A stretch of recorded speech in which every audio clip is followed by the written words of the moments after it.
the commandments, you know, they're Here's there to protect what God gave us. Here's a page you might find interesting. This is the Mr. Kesh's version of the complete list of commandments, because Moses failed to, he says the commandments below are what Moses claims he brought down with him. And then, but from the 12 that were written down, he afterwards cut by himself 2, remaining only with the 10 which he delivered. So there's the 10 commandments, which we're all familiar with. And then there's the following are the 14 commandments that Moses destroyed and never delivered to the man. And these were put forth by Mr. Kesh. So we have such things as the 11th commandment, thou shalt not lie. I like that one. Very important. 12th, thou shalt be equal to others and not consider thyself higher or lower than them. I like that. The 13th, the man feeds his loved ones as well as his enemies. The 14th, thou shalt not rape. Moses kind of missed that one. 15th, thou shalt not judge no one except himself, and not to be judged by no one.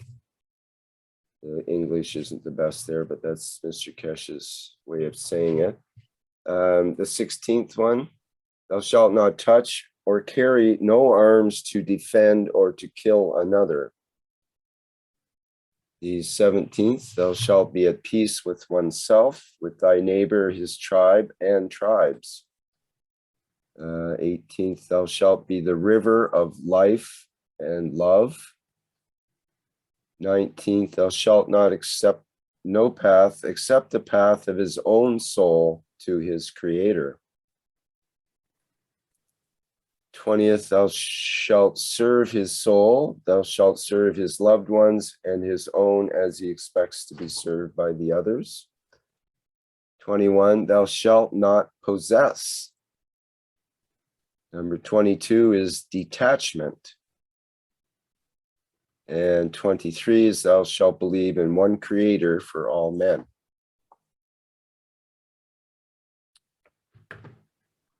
And the 15th, the 14th is man will be enlightened with the last commandment at the time he joins the universal community. And by universal community, we mean not just the people on earth, but in all the universe, the beings of all the universe, which is what we're coming up to soon, is this connection with the universal community. So that's what he came up with at least, and we've worked with those individually. We spent like a whole workshop on each of these titles and kind of investigated it, what was meant by Mr. Kesh when he pronounced these, and how do we work with them and practically in their lives and that kind of thing.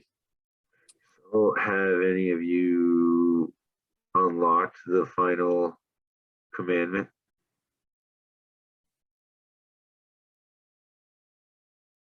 Because I feel like I've always practiced all of those just as part of who I am. So what do you think the final one would be then? The last commandment. It says man will be enlightened with the last commandment at the time he joins the universal community. Right, ascension.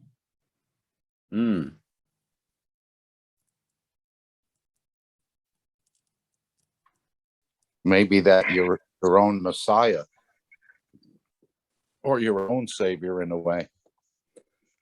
Yes, But I think, Rick, your wish is your command. If you look in the participants list, find a surprise. Hello, Mr. Kesh. How are you today? Thank you for gracing us with your presence here. We were just going through the commandments, and we have a new participant here today. John Howitz is here, and he's been of the Catholic faith, of Catholic persuasion, as you might say, and but he's had a number of spiritual experiences in the last months, and somehow found himself here in the Kesh Plasma Reactor Group, and we're just recounting how the heck he got here, and some of the experiences that he's had in his life that are making him question even his religion in some ways, even though that's been a great support for him for much of his life. So like many people, they have come to a new position during this time of the wind of Mithra sweeping through the planet. And I think many people are in that position. So, Mr. Kesh, would you like to make some comments, please, or something you'd like to relay to us? Yes, good morning. Thank you very much for being there. No, I just, as I said to you earlier on today, I have some spare time, half an hour and now today, if you want me to join. I just got the last part of what was said. When we say even a stone has a soul, even a man has a soul, everything else, we do not need to destroy with the knowledge we have. We elevate the soul. And then it finds its position. Doesn't matter who it is and what it is. And in so many ways, we are understanding more that the body of the man is just a jacket covering what I call the soul of the man. As we know, the soul of the man is within the body of the man, what we were looking for. And we've been told everything except actually, guys, is inside you. What are you looking for? That's why you cannot find it. And those who understood it abuse it because as if he's so crazy he cannot see what has created him and is connected to his creator is within him, so let's abuse him. Or let's find a way to show him, but make it a little bit difficult. We put the name of religion on it. But man allowed that abuse. And man is paying heavily for that, allowing to be abused in not understanding. And it's strange enough, it's only happening with man. It doesn't happen with the rest of the creation. And some in different names of religion or whatever, we have accepted part of it to be guided, and those who supposed to guide us, realizing we're that much backwards, they abused us in the name of religion or anything else. And now we have reached a position that we actually can have systems, technologies that we can see, we can elevate, we can allow the soul of anything to manifest itself. And even this morning, I started about 4 or 5 hours ago work with our people in the Kesh Foundation. Where we are developing the latest stages of the space technology. And I was in communication with guys in NASA this morning, sending them the messages of the next steps we're doing with them. We do not expect to transmute or transport the man. Maybe physically good if you want to keep the same shape and the same body on this planet, but I cannot transport you without monkey clothing as NASA does, or wearing and limitation of whatever it is, just to keep oxygen. We are safe up to now, going to the moon. We are safe up to now, maybe going to Mars. But what happens when we go beyond this solar system, which has created us, and So we are part of it. Maybe the air on the moon doesn't fit us, we wear a suit. On the Mars, we wear something.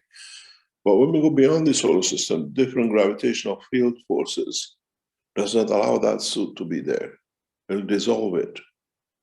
It'll open up the soul of every cell of the structure of it. Then what happens?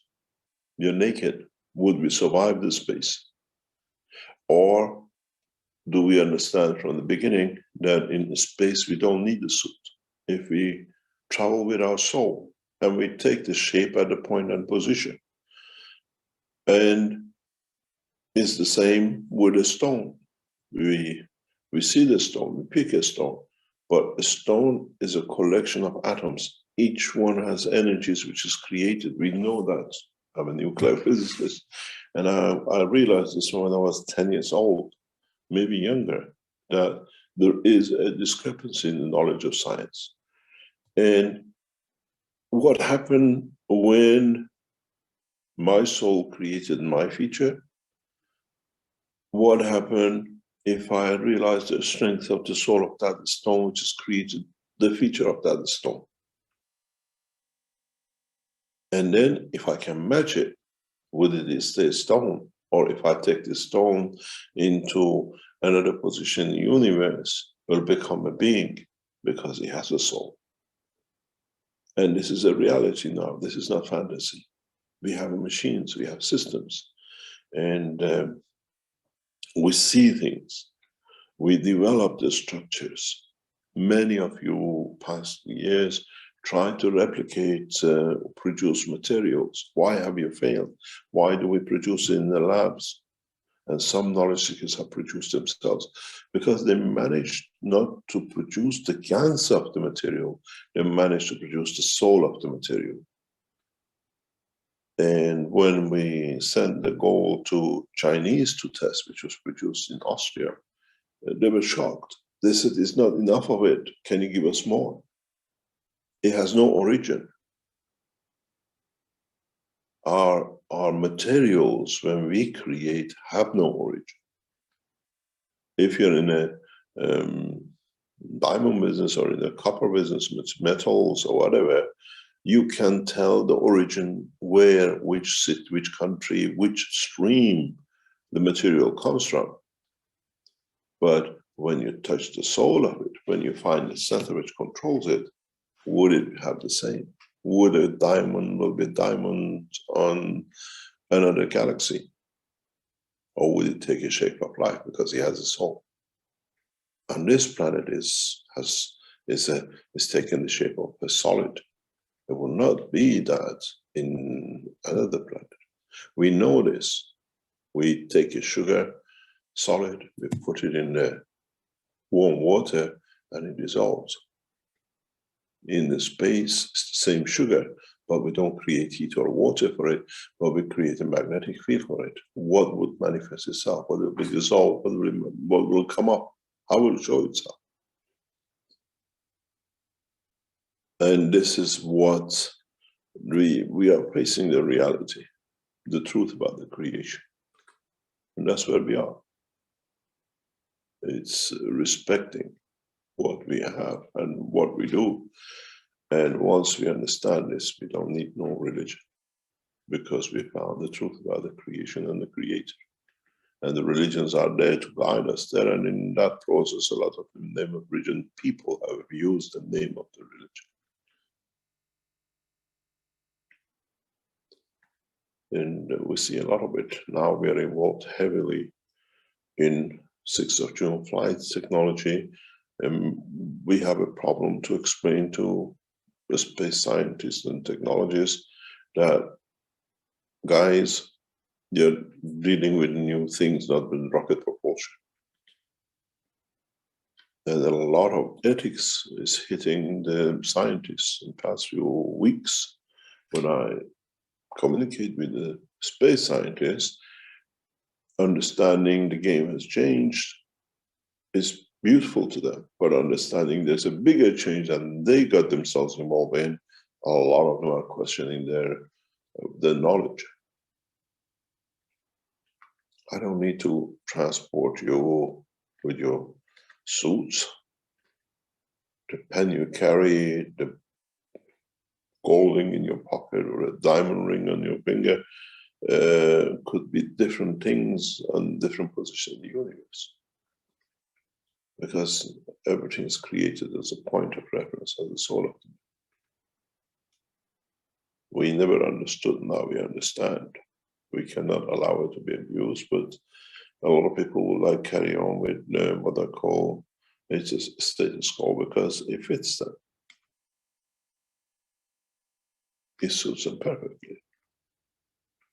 We have this problem now with Iranian clergy in a very big way. I have the same problem with Vatican at the moment. And the same in my stay in China, speaking to the high priest in Buddhist church, what we call Path of Way, I call it the church, is no more different than the other one. They have the same problem.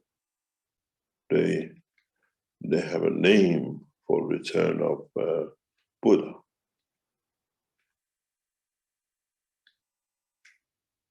One of the reasons we get open arms, open everything in China is because the religious leaders and the other part, which is part of the Chinese culture, believes it's the time of the return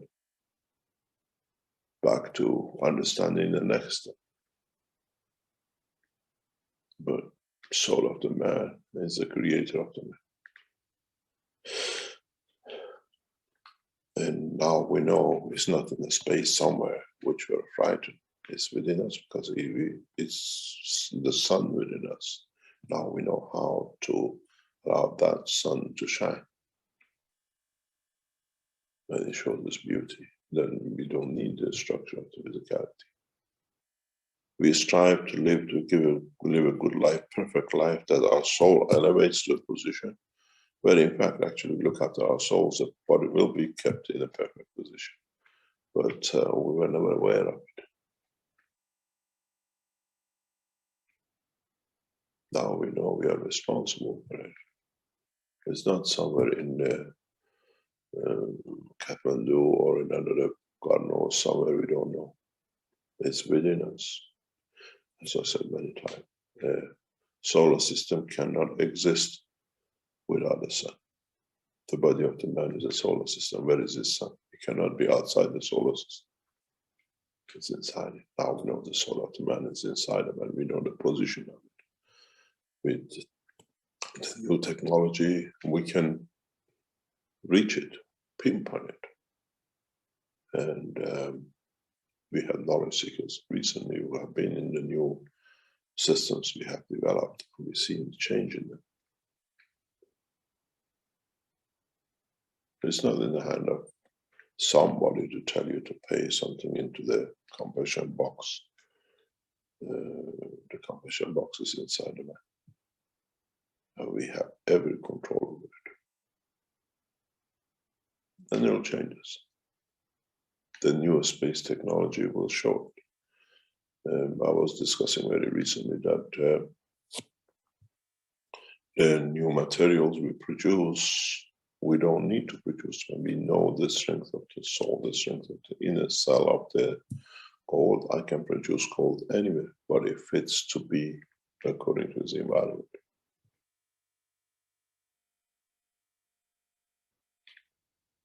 It's a wonderful time coming up. And in the next year or two, a lot of things we see no change.